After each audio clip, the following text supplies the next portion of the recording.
to have somebody like look at you in your passenger seat and be like, "Hey, there's something in the back seat. Yeah. I can see something in the back seat. Something attached itself to you." And it did. Yuck. And I needed to go away to a monastery to shake it. It was a bad scene. All the way around. It was just a bad scene.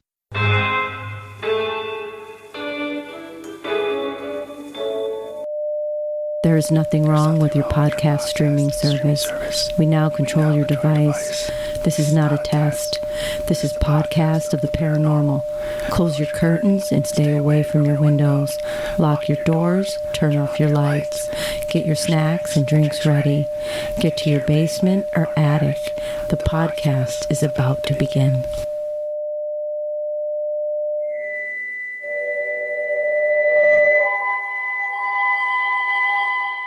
Hello, it is Gabrielle. Jody's here too. And we're back with another episode of Podcast of the Paranormal. And we have a very special guest today. We have Joe Dea with us. Joe and I used to investigate together with the Penn State Paranormal Group. And we are just kind of reconnecting to kind of almost like debrief on some things that we've been through while we were investigating together. I hear about Joe all the time. Gabrielle talks about Joe all the time. So I was really excited that he wanted to come on the show. He had some really nice things to say about the show. And we like that. We like feedback, whether it's good or bad. And that's what we like. We want to know what we're doing right, what we're doing wrong. And I think we're going to hear a lot about that. Joe, why don't you kick it off? Tell us a little bit about your history. So I'm really glad to be on the show. Thanks, guys, for having me on. I want to start off by giving you guys some flowers real quick. I've been following what you guys have been doing, and the blend that you guys have, Jody, the way that you are just curious and just willing to like hear people's stories and just question everything and interrogate everything is so needed in this space. The ability to let people have their voice and be able to speak their truth and being willing to listen with still saying, you know what? That doesn't mean I'm necessarily going to believe everything that you say, but I am going to give you the space to talk. And Gabrielle, the way that you bring ethics and heart into what you do, because sometimes this can get sensationalized, sometimes this can be like a production, you know what I mean? But like you're really bringing the humanity into it. And so I just wanted to start off by giving you guys some flowers. And Jeff, the way that he just the adventurer in him of doing this and getting involved in this, I want to give him his flowers as well.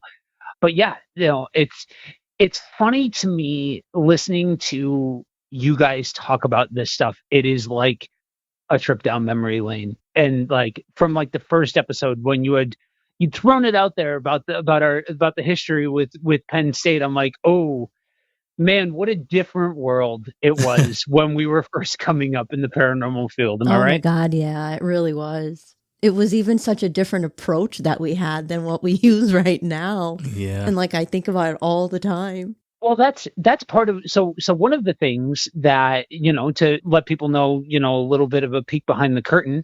One of the first conversations we had post you guys starting the show was, why don't you come out and do it again? Yeah. And part of it was, when we first started this, a lot of us were saying the exact same thing. We've got questions. We want to explore. We want to know. Well, you go looking behind the curtain long enough and you keep asking questions long enough and you fuck around and find out and you no longer have any questions anymore and you're good.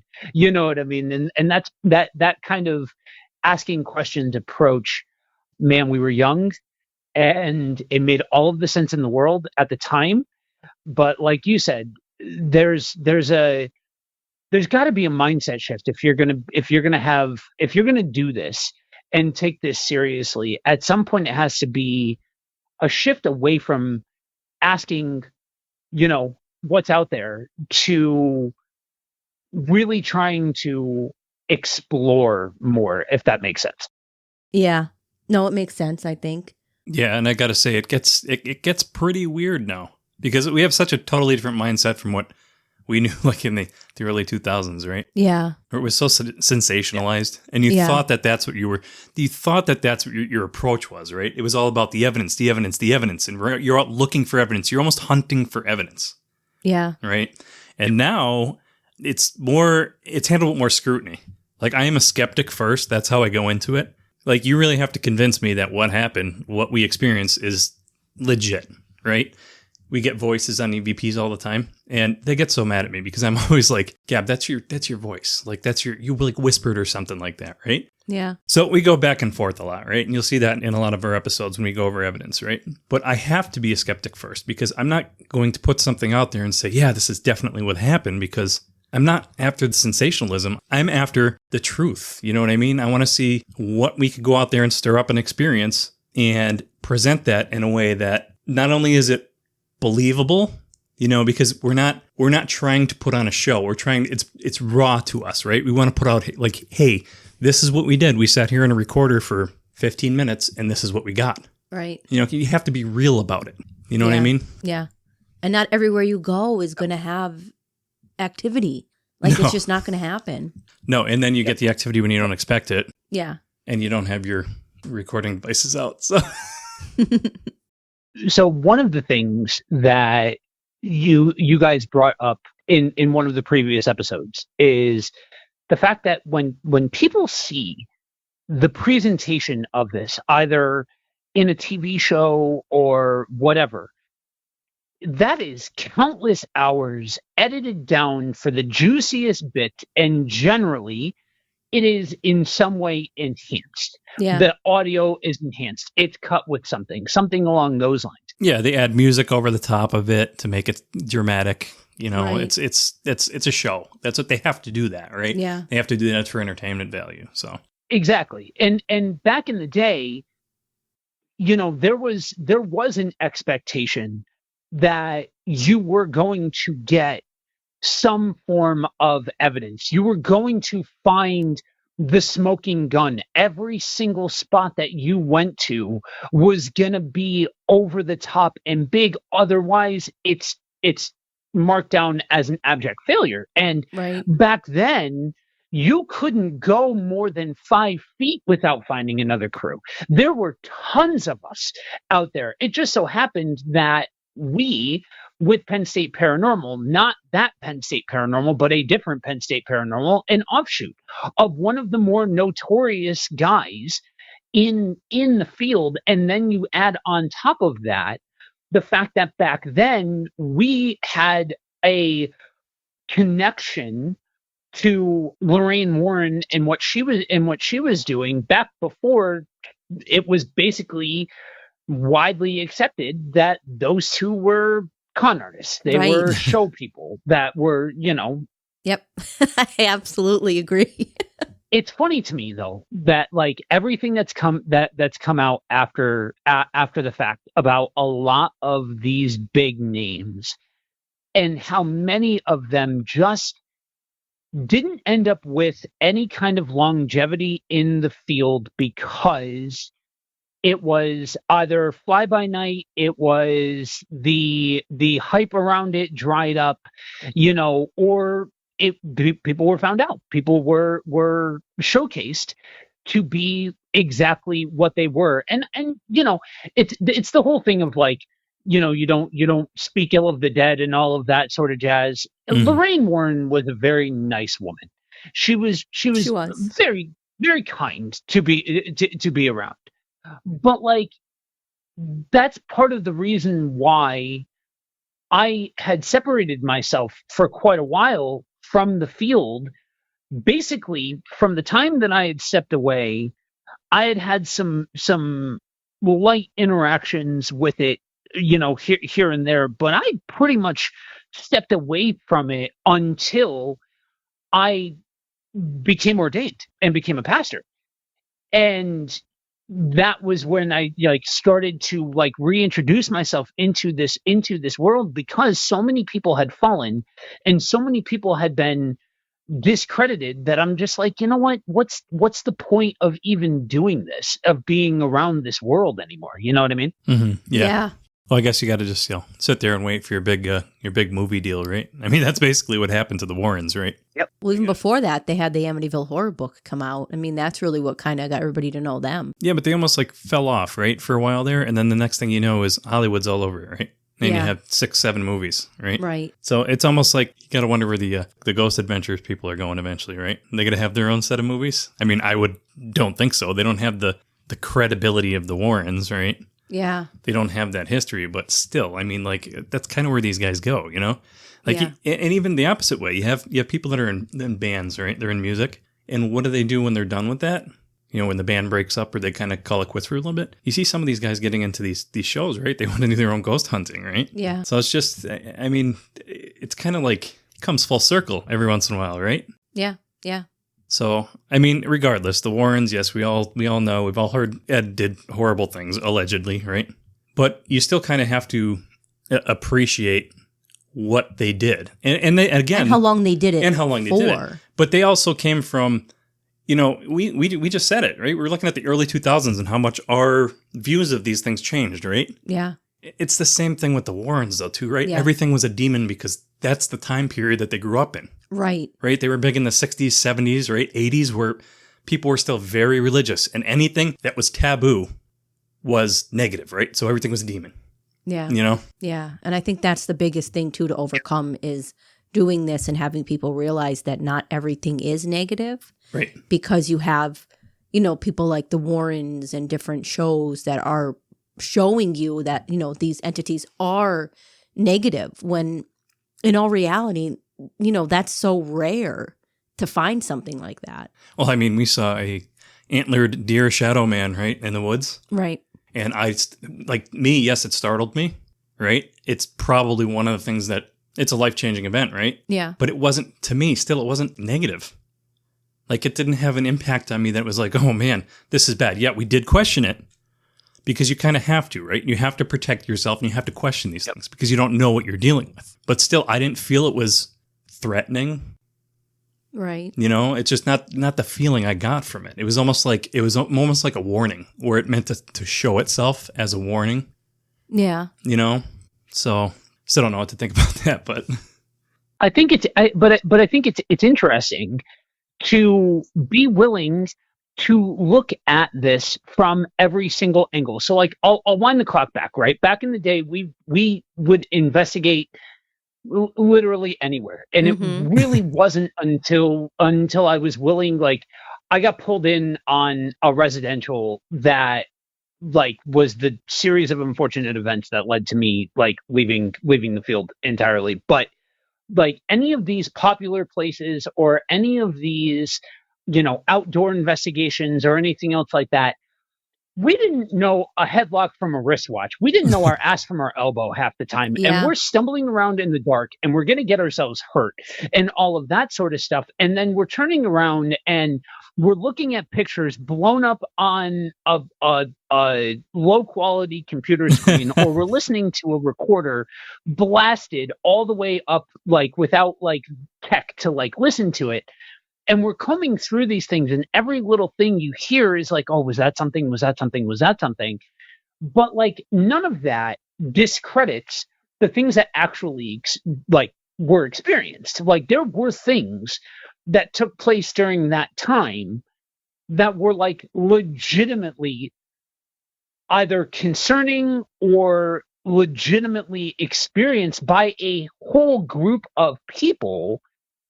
And you know, you have to be willing to sit in the ambiguity of, yeah, some of this stuff is sensationalized and blown out of proportion, or you're trying to, like you said, Jody, it's all about getting that evidence. It's all about getting that evidence, while that also sits in the same world of, yeah, no, there are things that we cannot necessarily explain, but just because we don't have the lyrics to explain them, we still experience them.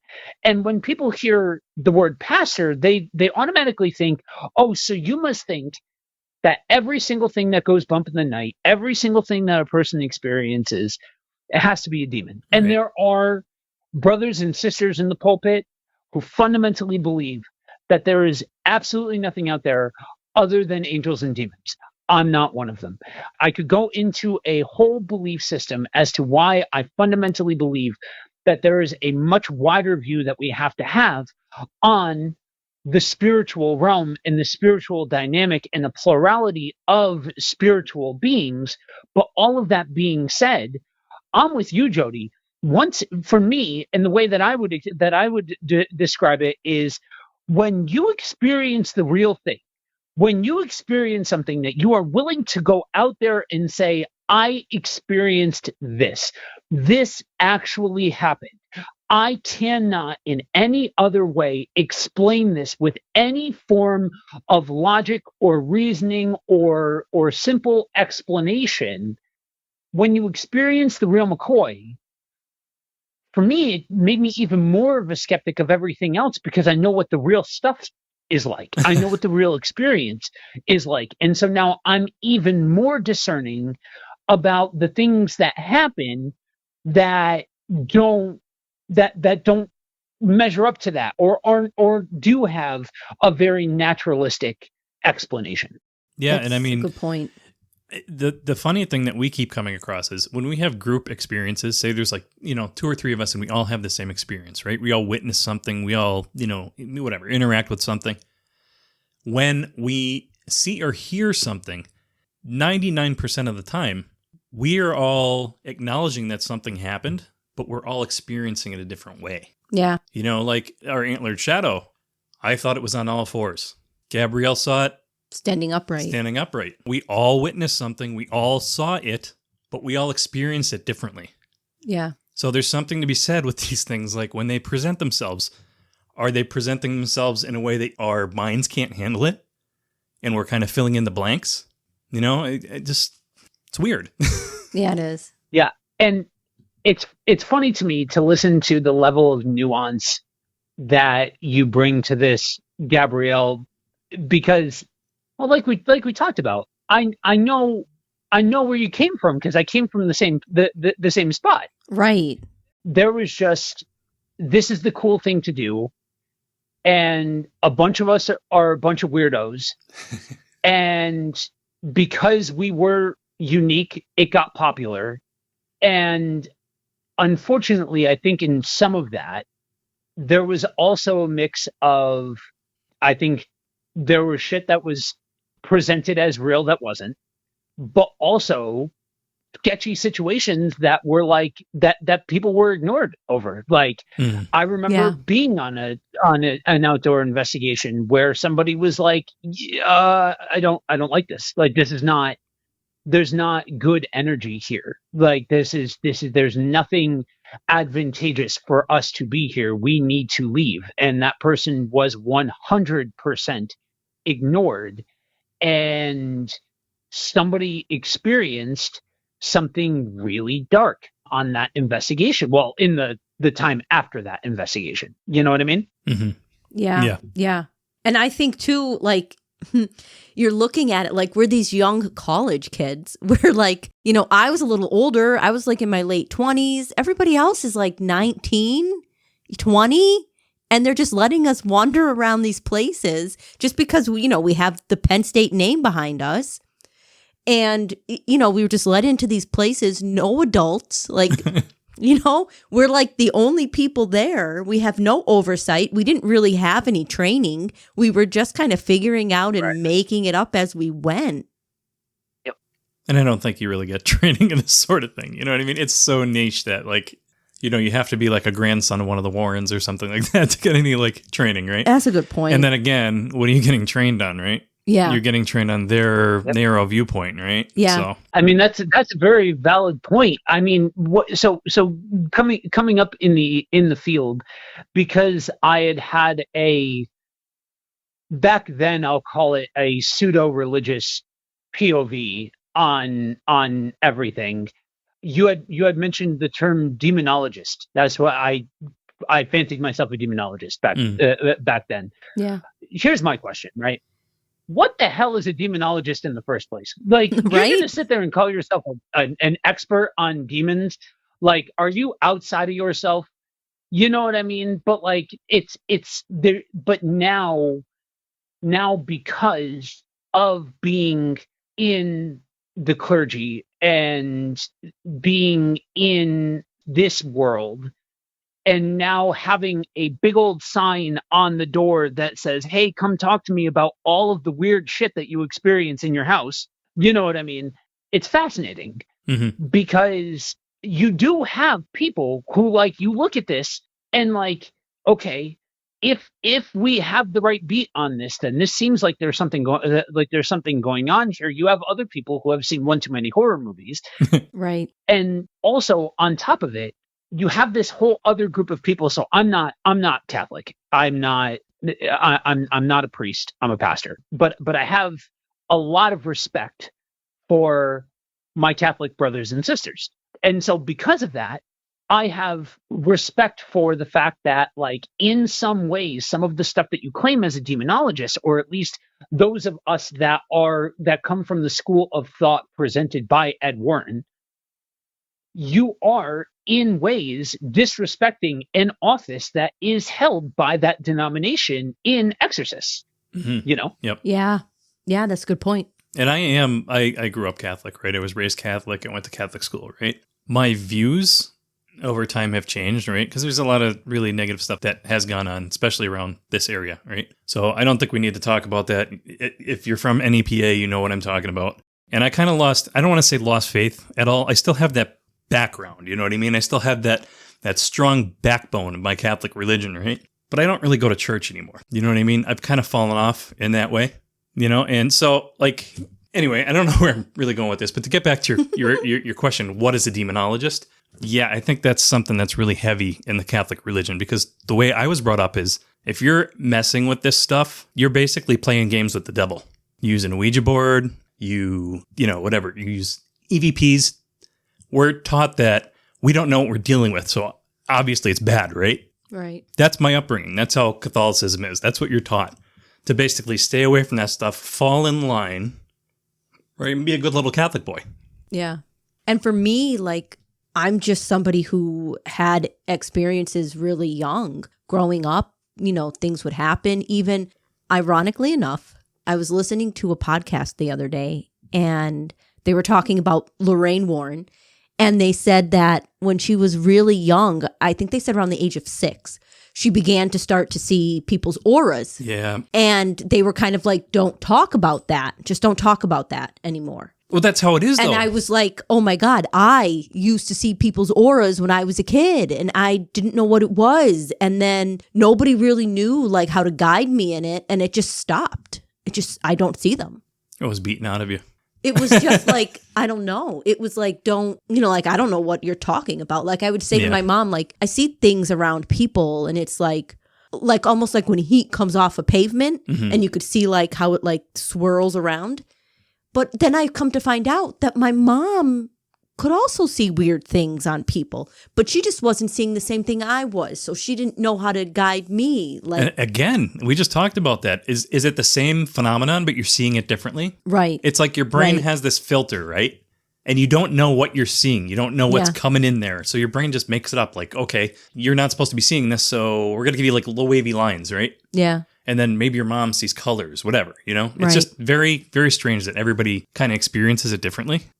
For a period of time, I did hospital chaplaincy, and I didn't do it very long because it is the hospital work is some of the hardest stuff that you can do. But the amount of weird things that I experienced during that time being with people that were either post significant tragedy that left them in a compromised state, or in their last moments of life. The way I would describe it is there's a heightened spiritual tension in the room. And it's not even specifically like saying like God or something like that, but like a spiritual presence and tone in the room. It's way more palpable. And one of the things that I really like, I came out of that time, and I'd already been saying this to a certain degree, but really fortified in me the fact that I really wish that more Christians would stop just saying that everything is either angels or demons. Yeah. That everything is just bad. That everything is just negative. Because I'll actually tell you that I don't know if I ever told you this, Gabrielle. I remember when we were first getting, because I think you came in generation 2. I think you came in like right after the initial group started or something like. I was like generation 1, but like you guys had already formed the core like starter group. Right. So I remember we were doing that. We were going around and we were telling our stories. And I remember your story for everybody listening, her story hasn't changed one word from what she experienced as a kid, because I remember hearing about this because it stuck with me. Because when I was a kid, I've always been able to vividly dream, and that's one way you can always tell somebody who's never vividly dreamt a day in their life is they talk about how cool it is. It sucks. It is like horrible. Could sit here and go on a diatribe about how shitty vividly dreaming is, but I would experience things in my dreams, and those dreams would then parlay into experiences that I had in the house. There was an old woman, nasty woman. Come to find out, she lived in the house before my family did. There was a young couple and these were like recurring things. And I remember your story was the first time I had ever heard somebody talk about how they experienced something as a kid, and like they thought that they were different. They thought that they would, like, it wasn't okay. They were made to feel like they couldn't talk about it or things like that. And I was like, oh, all of the pomp and circumstance of this aside, I'm around somebody who gets it. Yeah. Because it's not like a comfortable, like back then it was cool, right? Like it was cool to be like, oh, I got, like, I swear that group, and I'm not like, look, if anybody's listening to this, I don't mean to cast any shade or anything else like that, but if everybody in that group had half of the abilities that they said that they had, we had the most eclectic group of spiritual crime fighters that you could ever put together, that you could ever imagine. Yeah. Oh my God, yeah. Everybody has a superpower. Yeah. We still run into groups like that. Yeah. Yeah. It was a wild time. Yeah. Well, yeah, I mean, so it's I think you guys raise a good point that you have to accept that when you're doing this, more than one thing can be true at the same time. That you do have sensationalized, that you do have over the top, that you do have con artist, that you do have in it for the money, but you also have people that very quite possibly either really did experience something that set them down this path, or really did have abilities that they claim to have had. They just somewhere along the way saw the dollar signs.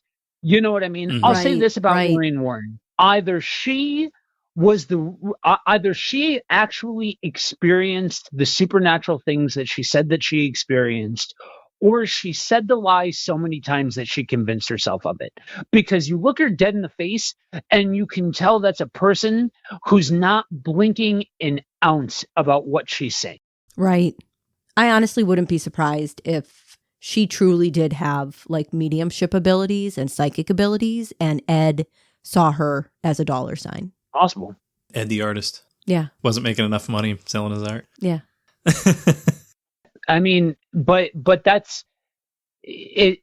But to that point, like when you have a field where there really is, there's very little in the way of standards, Yes. but at least at a universal level, it really is an open door to have anything and everything happen. So I'll be honest about myself for a second.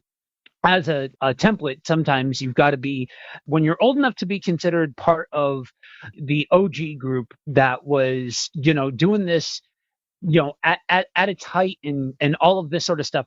Sometimes you are the example of exactly what not to do. And, you were talking about the standards of ethics that should be brought into paranormal investigating.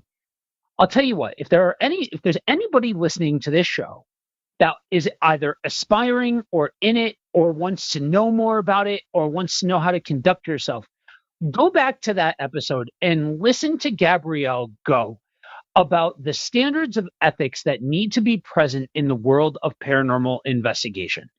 Because without that, I listened to that and I was like, oh shit, I did that one wrong. Oh shit, I did that one wrong. You know what I mean? Because there is nothing. There really is no template outside of looking to some celebrity figure or somebody, your aunt's cousin's brother who, saw Pazuzu. I mean, like that sort of thing. Outside of that, you really are making it up as you go. And so when you start to look at this as a service that you are providing to other people, or a service that you are providing for a place to try and get an answer, to try and bring some relief or something along those lines, then the entire game changes. Then you don't get to sit behind the veil of a bunch of 19, 20, 21-year-olds screwing around in all of these places and all of that. Like, no, as a pastor, as a mental health professional, as somebody who is experienced in the paranormal field, no, these are exactly the kinds of conversations, because the paranormal field's not going anywhere.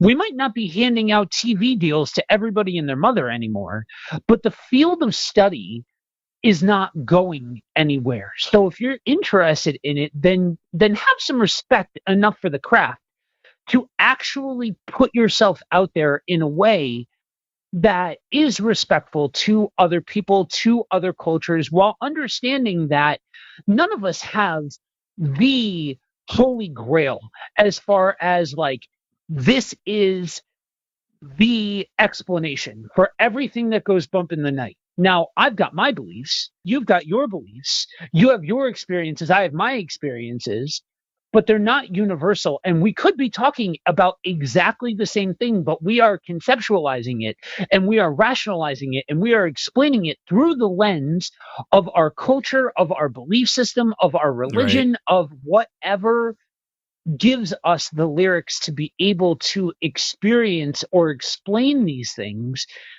And just understand that we're all humans trying to explain something that's outside of the dimension of what is tangible and what is flesh and blood. Yep. And so in doing so, we still have the ability to be able to respect other people in the process of doing all of that.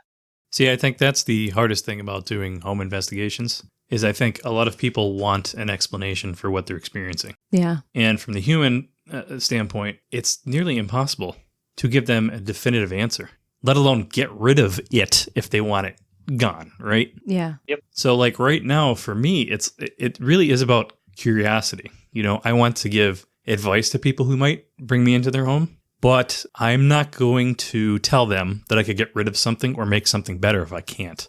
There's people out there that could do that. So it's really important when you're presenting yourself to people to basically, if you don't have an answer, you have a way to get them in touch with someone who may. Yeah, definitely. Yep. Because there's, like you said, there's so many different religions and belief systems out there. You don't know what their beliefs are if you're not growing up in their world. Right. House visits are a tough thing. I'll be honest, we haven't done a lot of them. It's friends and family, right? We're nobodies right now in this. You know what I mean? Yeah, we have a podcast rolling. We like to investigate. We like to go out and explore and experience these things. But you really have to build up rapport with people, right? Yeah. You have to kind of build up your process, your, how you deal with people, right? It's people first. Yeah. Some of these visits, they might not be having a great time, right? Like they think something's wrong, something's going to hurt them. Yeah. And in those situations, I'm going to be honest with you, I don't know if I'm equipped for that. I feel like in a situation like that, you have to just kind of go in and listen. Yeah. Right, to them and determine, like, has something hurt you already? Number one. Right. Yeah. Number two, like how. This is where your social work background though kicks in. Like I don't have that. I don't want to say I'm not a people person, but you excel in that. Like you could zero right in on that and know, if there's some sort of trauma that's maybe triggering this, you're trained to pick up on that stuff. That's your profession, right? Yeah. I loved what you said, Gabrielle, in the one episode where you had said every team should have at least one member who has trauma-informed training. Yes. It changes everything. So like after I became a pastor and all of that, I'm like, oh, I could have all of the theological training and experience in the world, but people are coming to me with their stuff. I call them their bricks. People come to somebody who is in the clergy and with a backpack on their back, whether they realize they've got that backpack on or not, they come with that backpack. And the second they sit down, you can see the moment when you've been in enough of these sessions, and it's the same thing, I'm sure, for a therapist, for a counselor, for a social worker, for any of the social professions and the people-centric professions where you are there to provide some level of care. You can see the person take that backpack off of their back, open it, and start taking out the bricks and start putting them on the table and all of that sort of stuff. And so I very quickly realized I need training. And so I got certified in trauma-informed mental health first aid. And that was an entire, like, that was a game-changing moment for me to be able to retroactively look at some of the things that I've experienced, both personally, but in other situations, other dynamics. And like, I look at like this, like the big one, right? The investigation, which was a residential, that like was 100%, I was outside of my depth. And, you know, I went in there and everything that you're saying, Jody, it's exactly what I didn't do. I didn't sit there and listen. And I did think that I was coming in there, Billy Badass, to be able to, you know, cleanse the home like I'm straight out of the movie Poltergeist. You know, I'm gonna clean the house and the whole 9 yards. And if what the popular belief is about truly demonic forces, like not demonic in name, but like actually demonic forces, is true, this was not demonic, but I can certainly tell you it was pure unadulterated evil. Mm-hmm. But the thing that I didn't catch in any of that was, on top of what spiritually was taking place, there was very real physical things taking place as well. There were very real things that, like, now I look at it and I'm like, holy crap, I missed all of that because I didn't have any of the training, because I didn't know any of that side of it. Yeah. And so like I you know, some of these conversations and all of that kind of stimulated a conversation with my wife and I of like, okay, I think I know the answer to this question, but let's just workshop this here for a second. Let's actually take the ball out and kick it around for a second. What if I were to saddle up and do it again? And the one thing that stuck was that, like, if I were to ever do a residential again, the first thing that starts before anything else is a mental health evaluation. Oh yeah, it has to. Like that's just has to be. Like, and then you can go from there. You can make decisions from there. You can move on from that point.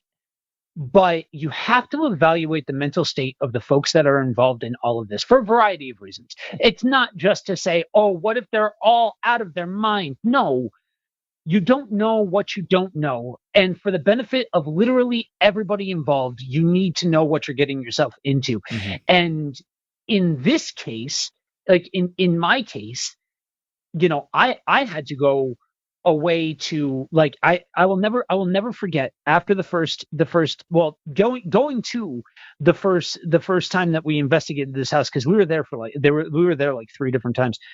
The first time, we always had this pre-investigation ritual. We would always blare the Ghostbusters theme on the way to the investigation. It's just what we did.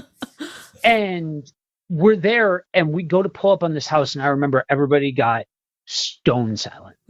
Just the whole vibe changed.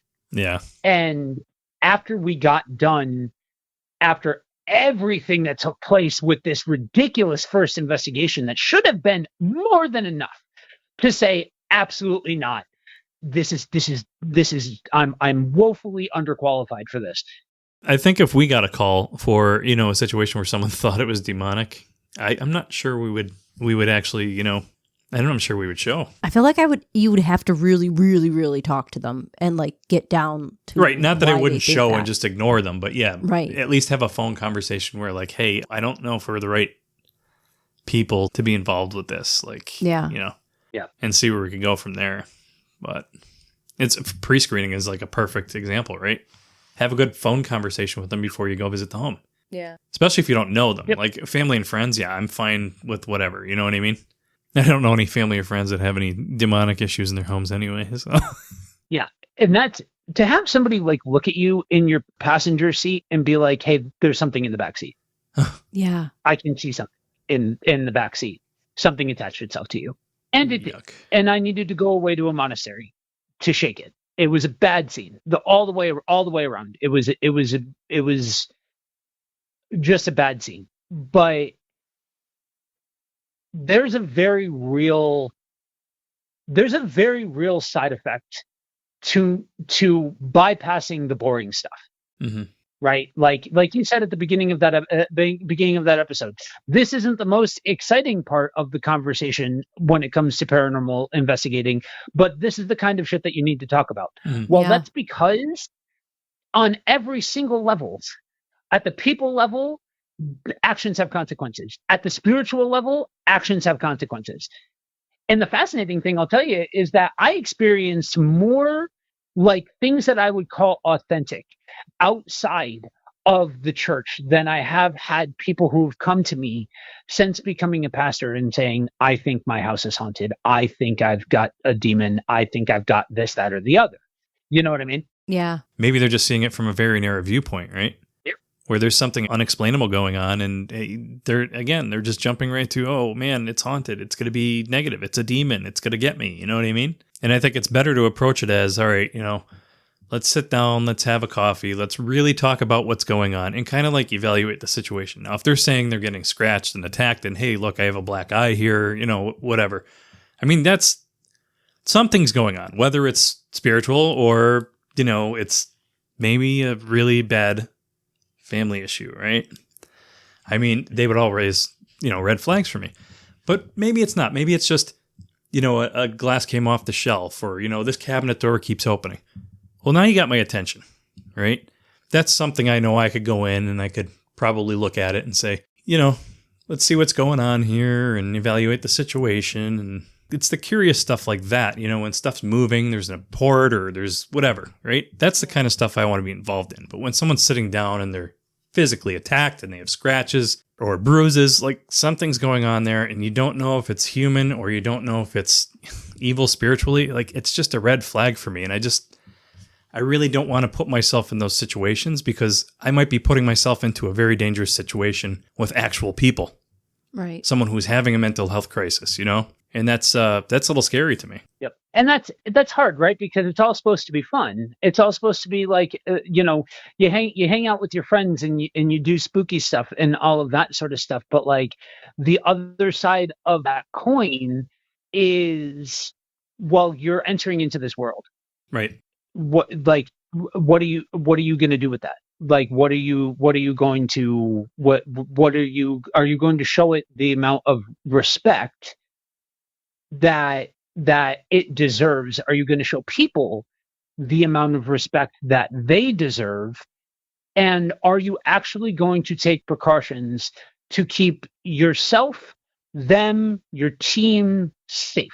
Right. You know what I mean? Right. And that's how you can open the door to be able to have a good experience. And doing all of that stuff and being discerning and having a discerning eye, that's how when you find something, like you guys had that Estes conversation or that Estes experience, that's like, that's weird, man. And like, that's the thing, right? Like, so when I listen to episodes like what you guys experienced, that's the thing that challenges my precepts on and the level of scrutiny that I have. So one of the things that one of the more controversial takes that I have about the paranormal world is the older I've gotten, the more I've experienced, the less I think it's your great Aunt Mildred. Mm-hmm. Right. Yep. The less I necessarily think that it's a human spirit. I just don't I just am less and less convinced. Do I think that energy is a thing? Do I think residual energy is a thing? Absolutely. I think that is absolutely a thing. But the actual spirit of a human being, that I am just not sold on. Extrapolate out the thought process. In a spot like Gettysburg, or in a spot like where you guys were at, if there really is, if I'm right, and there is no human spirit involved, and let's say you guys are right, everything that you guys experienced, real McCoy, there's a multiplicity, like it seemed like there was, like like it's almost like you're talking to a plurality of whatever it is. Then what in the hell are you guys talking to? You know what I mean? Like, Yeah. Right. I can still appreciate that draw. That's like, oh yeah, no, those are the conversations, those are the questions that tend to bring somebody to the dance and get them involved. And if you can't square all of the circles of keeping people safe and respecting people and respecting your surroundings and all of that sort of stuff, and that's let alone walking into a place, and like back in the day, it was commonplace to be like, oh, I'm going to go in here and I'm going to piss off whatever's in here so that way I can stir up a reaction and all of that sort of stuff. Like, that was like commonplace back in the day. But like, if you square all of the circles and then you experience something like that, that's when you can geek out on it. That's when you can actually enjoy yourself because you know you did it the right way. Right. And if you're not talking to a spirit, right, like provoking them is not going to do anything, right? Yeah. Because at that point, it's not, it's almost like it's not intelligent, right? But I mean, I have to say, like some of the sessions that we do, I really do feel like we have some like intelligent back and forth conversation. But I mean, like, who knows what we're talking to, right? Is it just the person under the headphones that's picking up the energy of the room, that they're picking up almost like a recording of something in the past? Right. Or is it something from a completely different time and place, broadcasting in a way, right? For us to almost, to actually communicate with it. We don't know. We just don't know. Yeah. Right. Could be talking to Cthulhu, right? Well, I think that the one caveat I'll throw out there to your point is I 1000%. Like if you force me to put my chips on the table, listening to everything that you guys, with the, giving the benefit of the doubt, as you always have to do when listening to these things and all of that sort of stuff, that there was something intelligent responding to you guys. Yeah, it seems like it sometimes.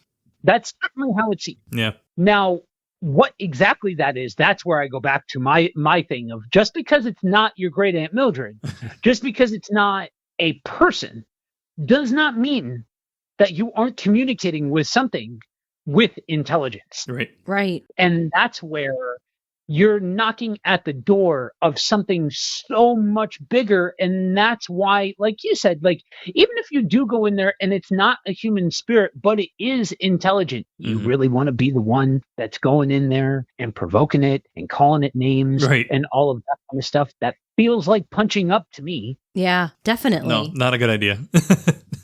No, I'd rather, the approach we take, I think, is more of like a human approach. We're conversational, right? Yeah. And we want to know the story. We want to know what's going on, Sometimes we get direct answers and it blows our minds, right? But other times I don't know how many times, Gab, we went back and listened later and put it together, right? Or it was like, it's not making any sense. Yeah. And then you go back and you listen days later, weeks later, and you're like, oh, in hindsight now, all the stuff that's happened since then, this is what it was talking about. Yeah. Yeah. And I think we get better results if we go in and treat it with respect. Oh yeah, definitely. Yeah. But of course, we're not gonna shut our mouths when we get something negative, right? So it happened to us recently. It did happen to us recently, and we drew the line. I shut it down. We did. I was shut it right down. You're not gonna. No, we're not gonna listen to you talk like that. This is over. We're ending this. Yeah. Right now. Well, because it was getting physical too. Yeah. You know what I mean? So you get physical, and then you're almost threatening. And I believe the word was what? Possess. Possess. After being physical, right? So before being physical. Or was before being physical. You're right. So it was a little unnerving for us. So we shut it. We shut it right down. Yeah. And we're still here. Yep. Boogeyman didn't get us. that's the sign of approaching this with maturity, is being willing to draw the hard line and not just keep pushing and keep pushing and keep pushing, because like you don't, when you look at when you've experienced how pushing can lead to different things, and like secrets that people had being called out that people would have no other way of knowing about, or physical harm coming to people and things like that, like that's not it's fun until you hit something that it's not fun, and then you shut it down. And then when, you know what I mean? Because even if I'm wrong and it is a human spirit, well, then you have to go back to the whole energy conversation. And some people just aren't good people. Some people are just really miserable people, and they just are mean and cause harm to other people. So if their energy is what's persisting, then you are still not in a good place. Even if it is not evil, it is still the energy of somebody who was not good. And they might be provoking you, you know, they might be pushing your buttons. They know how to do that. You know, they're master class in that. That's how they lived. That's how they, you know, that's how they presented themselves in life. That's how they could present themselves in death. Again, not saying it's a human spirit, you know, life after death, all that stuff, all speculation, of course. But there are mean people in life. Why wouldn't there be mean people in death if that's what's going on, right? Yeah. And I think it's good to normalize the fact that not everything is, you know, not every episode that you guys have done has been presenting this, oh, look at this photograph, oh, look at this sound recording, oh, look at this and look at that. That like sometimes you just don't get anything, or you just, it's just hanging out with your friends. And you know, that's the power of having a good team. That way, when you don't get anything, you're just hanging out with your friends. Yeah. You know what I mean? You're still having fun. Yeah. And when you can normalize that, then you don't feel the pressure to have gotten something. Because at some point, like for us back in the day, if we didn't get something, then we just basically spent a night at the cultural center. Right. And just were screwing around in the dark. Now, granted, I feel like a lot of times when I talk about this stuff, I talk about the things and the reasons why I don't do it. I'll share a couple of nuggets of things that I've experienced that were wilding out, but not like harmful or bad or whatever the case may be.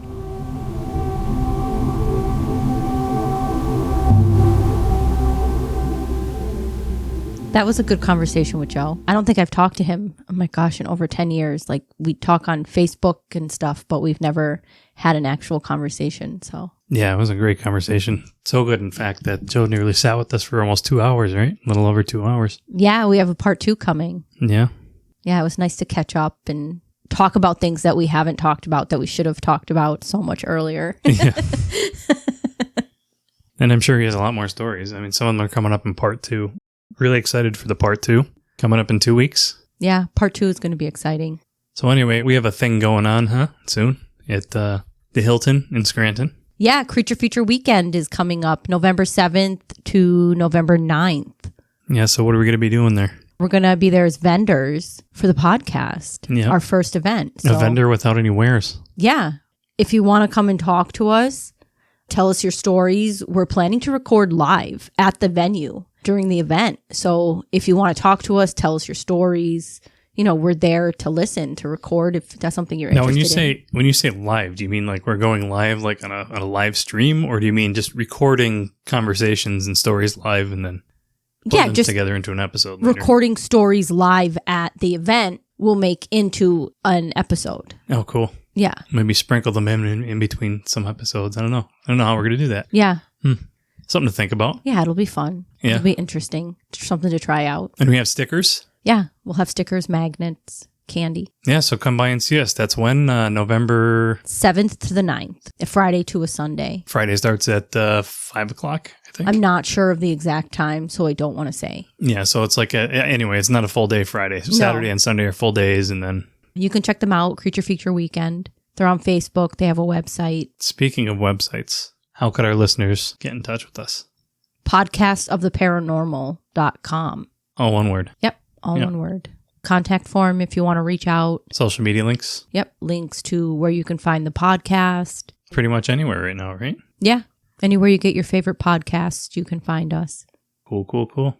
So if you like the show, don't forget to like, share, and submit some questions to us. If you want to be a guest, use our contact page. Yeah. Even if you want to meet us at Creature Feature, or if you kind of want to be part of that time frame, but you're not going to Creature Feature, you don't want to record live there, reach out. We could, schedule something outside of that date. Yep. We'd be happy to talk to you. Love to hear your stories. Anyway, I think that's it. Yeah.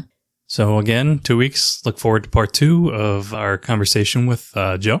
And as always, thanks for listening. Thanks for listening.